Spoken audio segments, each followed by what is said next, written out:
오늘 할 얘기는 미 대선으로부터 시작해서 북미 회담입니다. 영상 보시기 전에 구독과 좋아요 꼭 눌러주시기를 부탁드립니다. 왜 미국은 트럼프라고 하는 약간 이상한 사람을 당선시켰느냐? 그것은 체인지에 대한 열망 때문입니다. 원래 오바마가 당선될 때 내걸었던 슬로건이 체인지였고, 많은 미 국민들은 실제로 변화를 받았습니다. 미국에서 최초의 흑인 대통령이 당선되는 것이니까. 그런데 오바마 케어에서 드러나듯이 법안이 통과되는 과정에서 완전히 누더기가 됩니다. 원래는 서민들을 위한 그런 이제 보험제도가 돼야 되는데, 가진 자들의 공격에 의해서 이것이 누더기가 되죠. 이 모습을 바라본 미 유권자들은 흑인 대통령이 나와도 어쩔 수 없구나. 저들은 모두 기성 정치인 주류 사회이구나. 그래서 기성 정치인이 아닌 바로 트럼프를 선택하게 된 거죠. 특히 백인 중산층과 하류층에서 상당한 인기를 얻었다는 것이고요. 지난번 미 대선의 민주당 경선에서 버니 샌더슨 바람이 일어난 것도 같은 거라고 볼 수가 있고, 그 바람을 그대로 이어서 트럼프가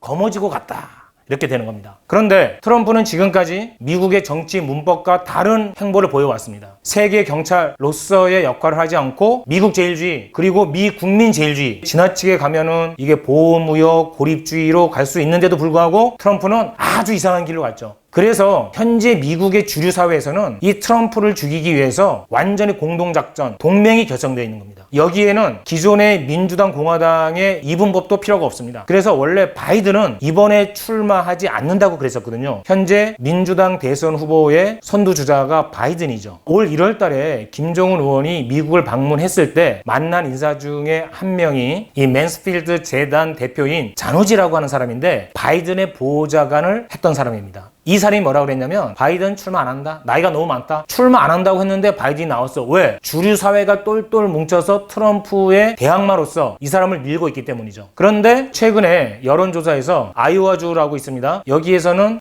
민주당의 엘리자베스 워런이라고 하는 후보가 바이든을 제쳤습니다. 그래서 민주당 대선 후보 거의 한 20여 명이 나왔는데, 이 중에서는 바이든과 워런의 각축전이 될 예상이 많이 있습니다. 어쨌든 미 주류 사회 전체가 트럼프에 대한 공동 이 전선을 구축을 해서 싸우고 있는 양상이다. 그래서 바이든의 지지율이 때로 더 앞섭니다, 현재. 근데 이 양상은 지난번 미 대선 때하고 똑같습니다. 자, 그래서 트럼프는 위기에 몰릴 수도 있지만 밑바닥에 강력한 지지가 있기 때문에 민주당에서 다시 또 공격을 했죠. 구독, 땡큐. 이것이 바로 우크라이나 스캔들입니다. 우크라이나 대통령에게 전화를 해서 바이든 뒷조사를 해달라. 요걸 갖고 미 하원에서 탄핵 조사 절차에 현재 들어갔습니다. 그런데 미국의 탄핵은 한국과는 달라요. 하원에서 탄핵 조사를 마친 다음에 과반수로 통과가 되면 탄핵 결정을 상원에서 하게 됩니다. 근데 3분의 2가 돼야 통과되는데 상원은 공화당이 잡고 있기 때문에 3분의 2로 통과되긴 쉽지 않다. 서로 통과되더라도 선거를 다시 하는 것이 아니라 부통령이 이것을 맡는 거기 때문에 현재의 공화당 체계 또는 트럼프 체계가 그대로 이어가게 된다는 점에서 이 탄핵의 의미는 한국과는 굉장히 다릅니다. 민주당에서는 트럼프를 이기기 위해서 여러 가지 경로로 총체적 압박을 가하고 있는 거죠. 트럼프 입장에서는 다른 건 다 좋은데 외교적 성과가 없습니다. 이 외교적 성과는 유일하게 북핵 문제를 해결하는 것으로 나타날 수밖에 없다. 그래서 지금까지 그렇게 세기의 숙적이었던 북한과 두 번의 회담을 했죠. 싱가포르, 그 다음에 하노이는 무산이 됐어요. 그리고 세 번째 만남을 DMZ에서 세계 회담을 했죠. 정식 회담이라고 볼 수는 없었지만, 자, 3번이나 만났습니다. 그리고 이제 실무 협상이 날짜가 정해졌습니다. 이런 상황에서 영변핵을 포기하겠다라고 이미 북한은 밝혀 있는 상황에서 미국이 북한의 연락사무소 정도를 두고 이 연락사무소가 영변 비핵화 과정을, 영변 핵 폐기 과정을 검증한다면 이거는 완전히 새로운 길이 열리게 되는 것이죠. 트럼프 입장에서는 북미 협상을 통해서 영변 비핵화를 받아내고 평양에 연락사무소를 둔다. 그리고 평양의 연락사무소가 영변 핵 폐기 과정을 검증한다 라고 하는 정도의 성과만 갖고 있으면 대선에 충분히 써먹을 수가 있습니다. 오히려 트럼프에게는 북한이 유일한 탈출로가 될 수도 있다는 점에서 북미 관계의 진척에 따른 한반도 정세 변화가 동시에 나타날 수 있다라고 하는 겁니다. 미 국민은 새로운 변화를 바라서 트럼프를 당선시켰고, 그 그 열망에 의하면 이번 대선에서도 트럼프가 재선되기를 바랄 텐데, 주류 사회가 민주당을 앞세워서 총체적 공격을 해오고 있는 현재 상황에서는 북한과 손잡고 비핵화의 일정한 진전과 외교적 성과를 통해서 대선을 돌파하고 싶은 트럼프의 입장과 맞아떨어지면서 한반도의 새로운 정세가 열릴 수 있다라고 하는 것입니다. 구독 땡큐. 언제나 남북 해외 우리 7천만 결의 힘을 하나로 모아서 자주적 통일 그리고 평화 번영의 길에 함께 하겠습니다.